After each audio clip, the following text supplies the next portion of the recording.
Momen Presiden Prabowo Subianto berpamitan saat akan terbang ke Singapura pada Minggu 15 Juni kemarin jadi sorotan. Pasalnya, sikap Prabowo terlihat berbeda kepada Bahlil di antara Wakil Presiden Gibran, Sufmi Dasko Ahmad, dan Mensesnek Prasetyo Hadi yang mengantarnya ke bandara. Saat hendak naik ke pesawat kepresidenan yang mengantar Prabowo ke Singapura, keempatnya menyempatkan hormat dan bersalaman. Pertama, Wapres Gibran melakukan hal tersebut. Lalu saat Menteri ESDM Bahlil hormat dan hendak bersalaman, tidak nampak Presiden Prabowo menjulurkan tangannya. Tangan Presiden Prabowo hanya menunjuk Bahlil. Meski tak terdengar apa yang dikatakan Presiden, namun mulut Prabowo Subianto mengeluarkan beberapa patah kata untuk Bahlil.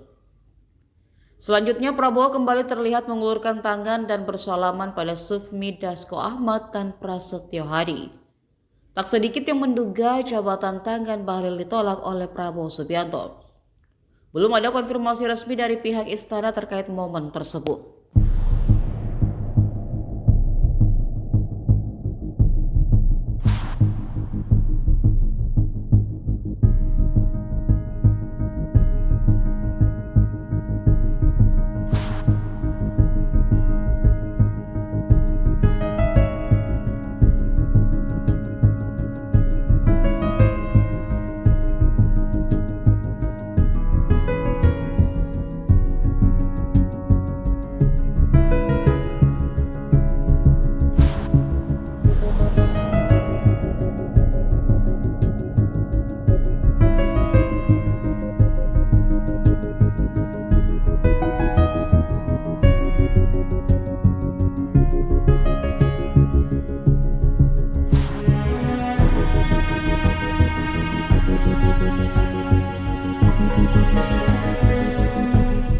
Hubungan antara Bahlil Lahadalia dengan Prabowo Subianto ini sedang renggang setelah adanya video ketika Bahlil ini tidak disalami oleh Prabowo Subianto sebelum Pak Presiden ini bertolak menuju ke Singapura untuk melanjutkan lawatan juga ke Rusia, Tribuners. Menanggapi hal ini, Ketua Umum Partai Golkar Idrus Marham ini mengatakan kedekatan antara Pak Presiden dengan Bahlil tidak hanya dilihat dari sisi fisik aja, tapi juga soal keselarasan visi dan misi dalam membangun bangsa, Tribuners. Pernyataan Idrus ini juga menanggapi momen sorotan publik atas momen Presiden Prabowo yang dinarasikan tidak menyalami Bahlil saat hendak bertolak ke Singapura pada hari Minggu kemarin.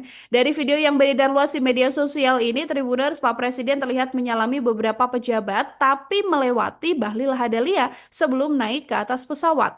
Nah, menurut Idrus, penilaian berdasarkan gestur fisik semata tidak mencerminkan kondisi yang sebenarnya, begitu ya, karena menurutnya, Bahlil ini juga mendapatkan banyak tugas Tribuners dari Pak Presiden, begitu kan? Misalnya diberikan tugas-tugas negara seperti kunjungan ke wilayah tambang nikel di Raja Ampat, Papua Barat Daya setelah ada isu yang viral. Idrus juga kemudian menekankan Partai Golkar secara institusional berkomitmen untuk terus mendukung program pembangunan nasional yang dirumuskan dalam Asta Cita Presiden Prabowo Subianto. Dari pihak Golkar ini menanggapi semacam itu, Tribuners, tapi kemudian dari istana juga belum ada komentar ya soal narasi yang menyebut bahwa Pak Bahlil ini tidak disalami oleh Pak Prabowo. Tapi setahu pemberitaan yang ada nih, Tribuners, Pak Bahlil nih harusnya juga ikut ya dalam lawatan Pak Prabowo nih ke luar negeri. Jadi kita bisa menarasikan apakah memang tidak menyalami ini karena Bahlil pergi bersama-sama dengan Pak Presiden atau memang murni tidak disalami karena satu dan lain hal. Ini hanya Tuhan dan Pak Prabowo yang tahu ya. Download Tribun X sekarang. Menghadirkan lokal menjadi Indonesia.